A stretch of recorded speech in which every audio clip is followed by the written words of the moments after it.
IPL এর শুরু থেকে নিন্দা, সমালোচনা আর কটাক্ষের ঝড় বয়ে গেছে হার্দিকের জীবনে। শুরুটা হয়েছিল গুজরাট টাইটান্স থেকে মুম্বাই ইন্ডিয়ান্সের অধিনায়ক হিসেবে যোগ দেবার পরই। মুম্বাইকে 5 বার আইপিএল চ্যাম্পিয়ন করা অধিনায়ক রোহিত শর্মা, সেই তাকেই রাতারাতি ছেঁটে ফেলে হার্দিককে অধিনায়ক করাটা কোনোভাবেই মেনে নিতে পারেননি মুম্বাই ইন্ডিয়ান্সের সমর্থক তথা রোহিত প্রেমী ভারতের আপামর জনসাধারণ। আর হঠাৎই অধিনায়কের পদ হারিয়ে অপমানিত বোধ করতে থাকেন রোহিত।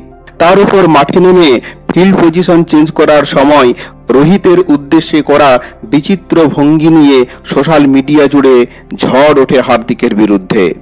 হার্দিককে মেনে নিতে পারেননি মুম্বাই ইন্ডিয়ান্সের অন্যান্য ক্রিকেটাররাও।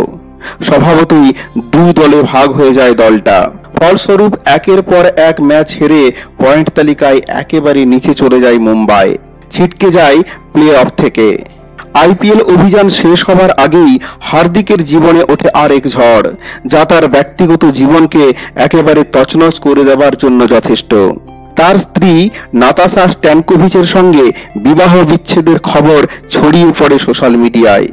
নাতাশা তার এক্স হ্যান্ডেল থেকে মুছে ফেলেন নামের পাশে পান্ডিয়া পদবি। এমনকি হার্দিকের সঙ্গে তার বিয়ের বেশ কিছু ছবিও ডিলিট করে ফেলেন তিনি। হার্দিকদের বাড়ির পুজোর অনুষ্ঠানেও দেখা যায়নি নাতাশাকে। বিচ্ছেদ হলে নাকি হার্দিকের সম্পত্তির 70% পেতে চলেছেন তার স্ত্রী, যদিও দুজনের কাউকেই প্রকাশ্যে এ বিষয়ে কিছু বলতে দেখা যায়নি। এই পরিস্থিতিতে আইপিএল থেকে ছিটকে যাবার পর প্রায় উধাও হয়ে যান হার্দিক পান্ডিয়া। কোথাও দেখা যাচ্ছিল না তাকে। 25 তারিখ রোহিতদের সঙ্গে বিশ্বকাপ খেলতে যাওয়া বিমানেও উঠতে দেখা যায়নি তাকে।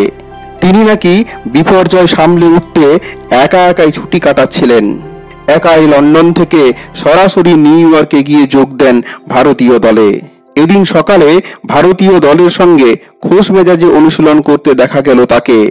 নিজেই সোশ্যাল মিডিয়ায় পোস্ট করেছেন সেই সব ছবি। হার্দিক মানসিকভাবে ভীষণ শক্তিশালী।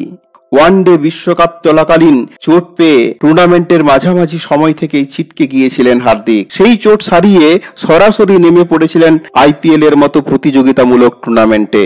এতদিন পর মাঠে নেমে যেমন নিজের ছন্দ খুঁজে পাচ্ছিলেন না, তেমনি খুঁজে পাননি এলোমেলো হয়ে যাওয়া মুম্বাই ইন্ডিয়ান্স দলটার ছন্দ। বিশ্বকাপের মতো মঞ্চে নামার আগে তার এই উধাও হয়ে যাওয়া, নিজের মুখোমুখি হয়ে নিজেকে সময় দেওয়া, যুদ্ধে নামার আগে মানসিকভাবে নিজেকে এই প্রস্তুত করার পদ্ধতি ভাবিয়ে তুলেছে অনেককেই। তাকে নিয়ে ওঠা সমস্ত বিতর্কের জবাব দেবেন এই বিশ্বকাপের মঞ্চে হার্দিক পান্ডিয়া, সে তো সময়ই বলবে।